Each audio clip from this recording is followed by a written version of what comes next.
And now, another tale well calculated to keep you in suspense. Report from a Dead Planet. Written for Suspense by George Bamber.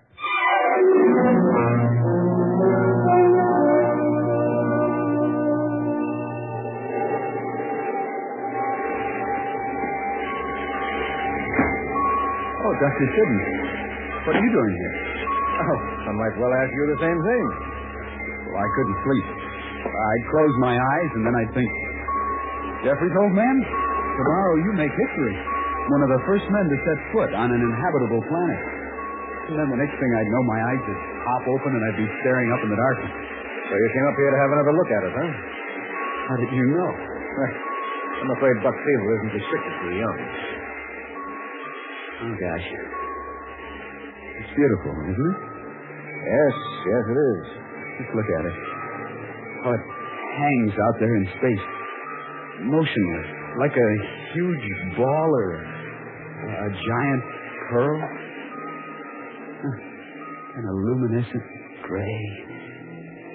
It's rich against the blackness of space. The light of the stars. Red, green, and yellow. Look here on the radar. The land masses show up quite clearly now through this cloud layer. Well, Doctor, it's almost water. More than 3/4 of X-37J surface is covered with water. Well, you think the land will be firm enough to set down? As dry as the land at home. Attention! At ease. Dr. Siddons, I was just going to send for you. What's up? I don't know. I just got a report from the con that the Van Allen belt for this planet is about 50 times more intense than they anticipated. Oh, well, here, let's see. Yes, I see. The radiation's about 50 times above normal. The ship okay? Oh, yes. Our hull is designed to withstand 100 times that. So what do you make of it? Well, I don't know. It's not normal for this large a concentration of radiation to be in the magnetic field around the planet. You mean somebody would have had to put it there? Oh, well, I didn't say that. But it is possible that it was put there to act as a barrier to incoming rocket ships, right? Yes, it is possible. Well, then that means there's life here. No, not necessarily. Of course, we know this planet is capable of supporting life. That's why we're going to explore it. But to jump to the conclusion that it is intelligent life and hostile to our exploration is not only unscientific, it's completely unfounded at this point. But maybe that the intense presence of radiation in the Van Allen belt of this planet might be due to natural causes, ones we hadn't anticipated. But whether there are people down there, such as ourselves, is something we can't possibly say until we've landed. Well, I'm going to sensitize the ship's defense system and post orders for the landing party to carry their weapons. Yes, it's a wise precaution. Now, in the meantime, it's 5 hours till touchdown. I suggest you gentlemen get some sleep while you can. I have a feeling you're going to need it once we land.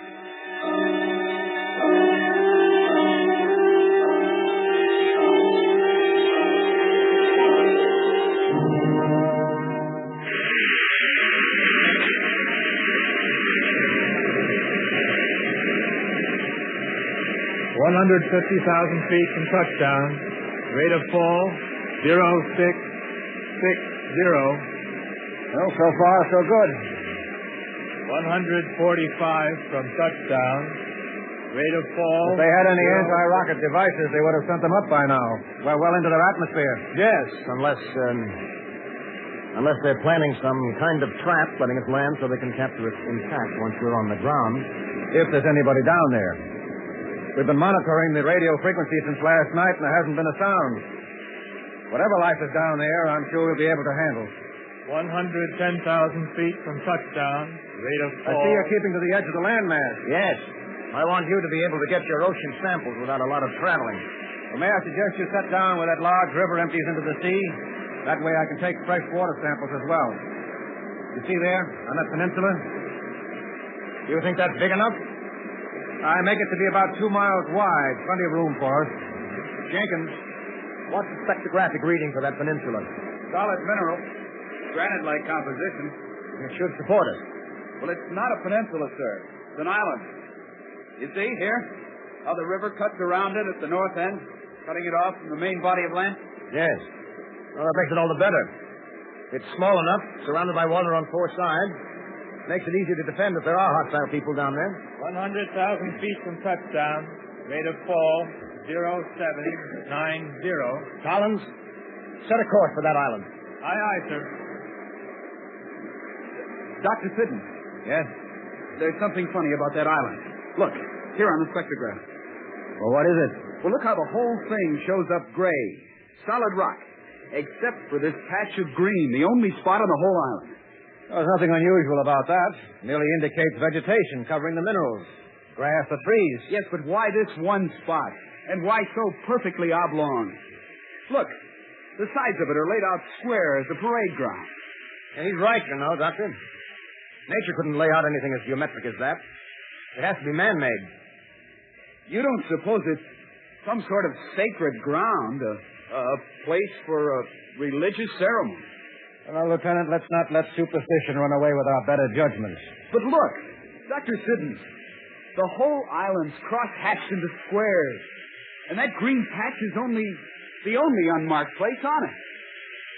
I don't know, sir. Maybe it isn't the best place to land. The island has been definitely marked up by an intelligence of some sort. 80,000 feet from touchdown. Rate of fall. Well, we're too far down to blast up again. I can't waste the fuel. Captain. Yes? The altimeter is giving me a hodgepodge of readings for that island. The only level place on it is that green patch of ground. Maybe we should try to land on either side of the river on the mainland. Well, that's cross-hatched just as bad as the island is. Now, whatever that patch of ground is, sacred ground or what, we're going to be in the middle of it. Set your sight for the south end of that green, Collins. Man your battle stations, men. We're taking her in.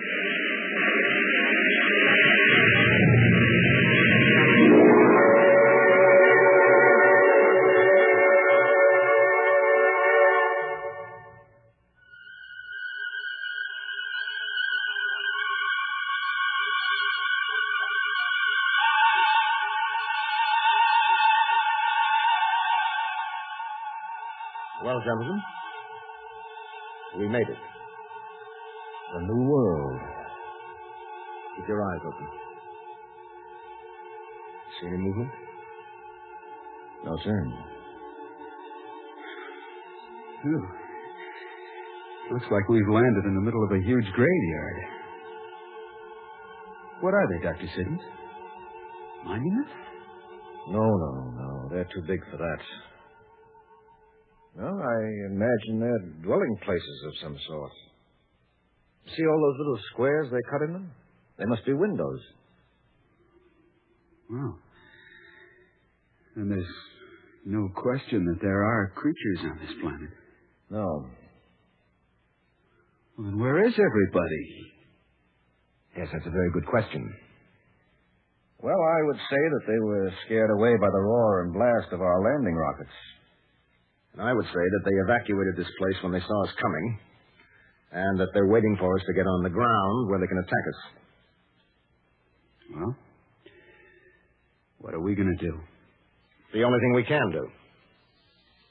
Obviously, they aren't coming to us. We go to them. Let's suit up. Be ready to leave the ship by 0800. And every man carry his assigned weapon.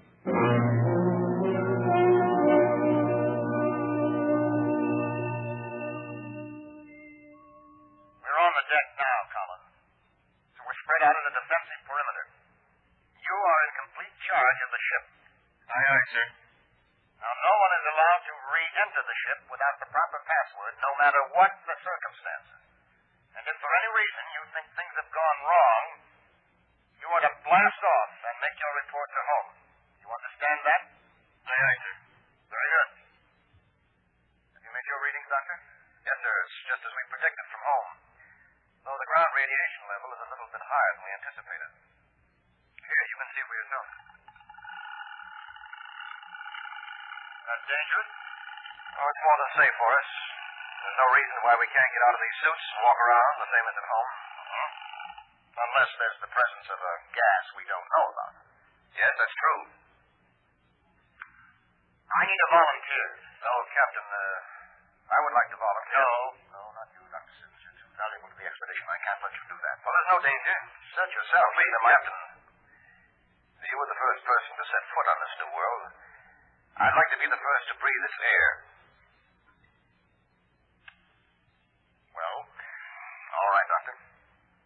But be careful.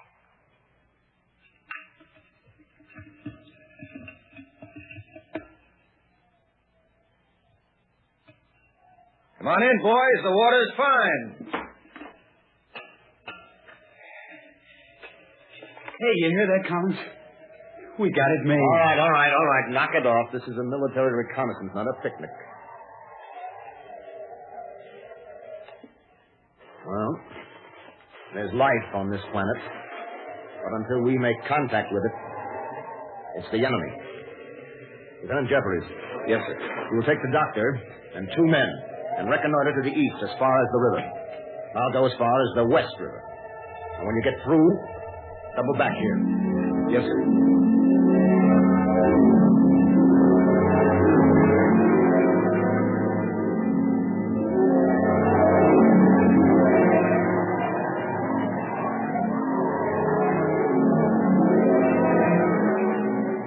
See anything, Doc? No.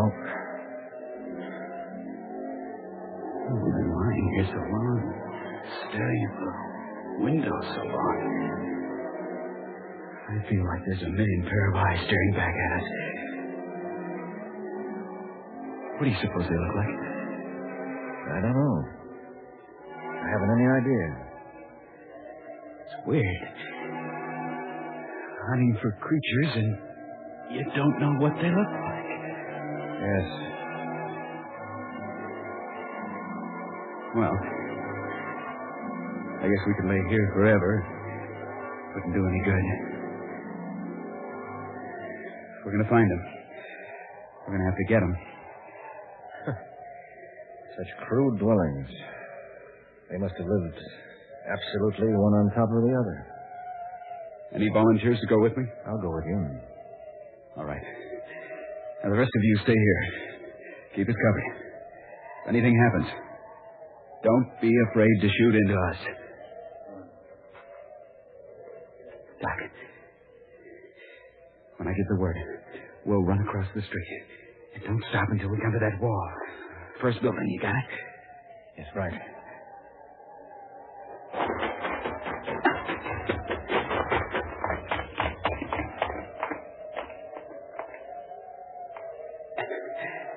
Now, so far, so good? Yes.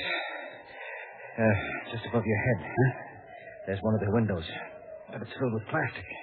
I'll see if I can break it. No, you can't shatter plastic. What? There's nothing but glass. Old-fashioned glass. Yeah. Hello in there. Anybody home? Move along the wall. There's a doorway up ahead, I think.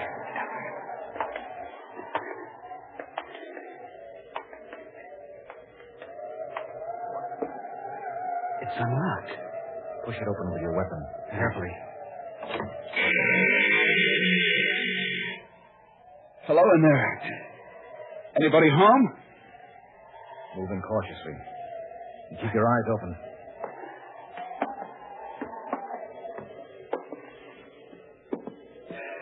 Hey, there's one.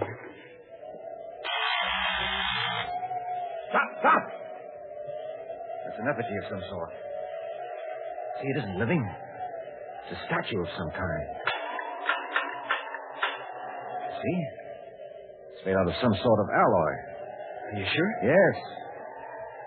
You suppose that's what they look like? I imagine so. Animals aren't given to making statues of themselves. Such ugly-looking creatures. You suppose that's its head? Yes. And you see, these must be the arms, and these are clearly the legs. Well, look how close together the eyes are placed. And the spindly legs. Ugh. I hope we don't run into one. I don't think we will. What do you mean? Not in this city, at least. Here, look at the gray dust on the floor. It's almost 2 inches thick. Yeah. I noticed the same thing in the street. Now, if there are any of these monstrosities left, they aren't here. This city hasn't been used for a long, long time. Maybe 1,000 years.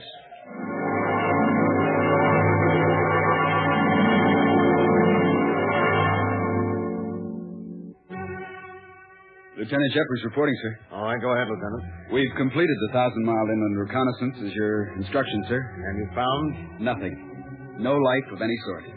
Not a thing?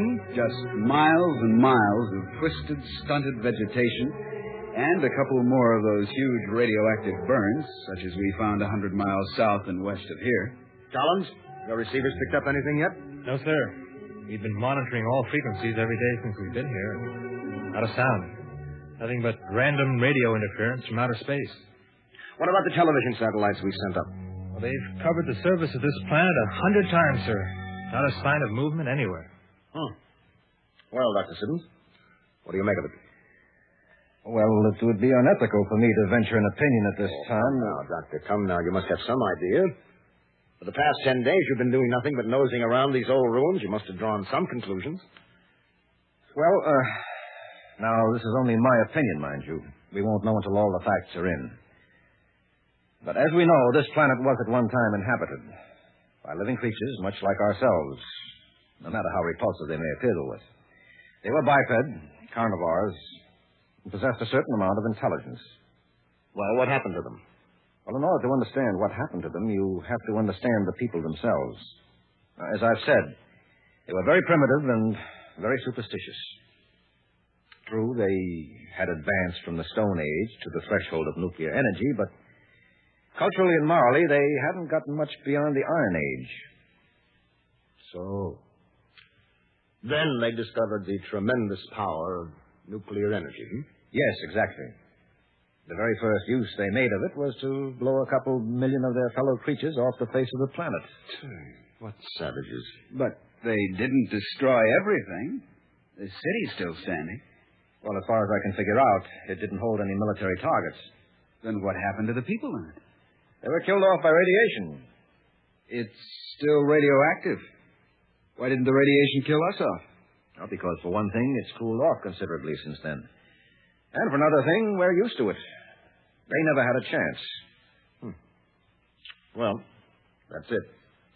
We have enough to make a report when we get back. Blast off at 1800 hours tonight. Get everything tied down and ready. That's all, gentlemen. You were able to crack their language, Doctor? No, I wasn't able to. My computers were. Fortunately, it was a relatively simple task. Doctor, what did they call this place? What, you mean the planet? The civilization? No. I mean this island, this city, or whatever it was. Oh, well, of course it was a proper name, so it's meaningless to us, but I can reproduce the sounds as they made them. They called this place New York.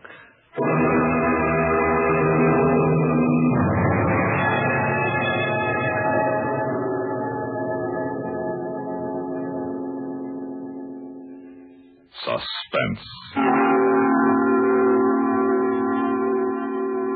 You've been listening to Report from a Dead Planet, written for Suspense by George Bamber.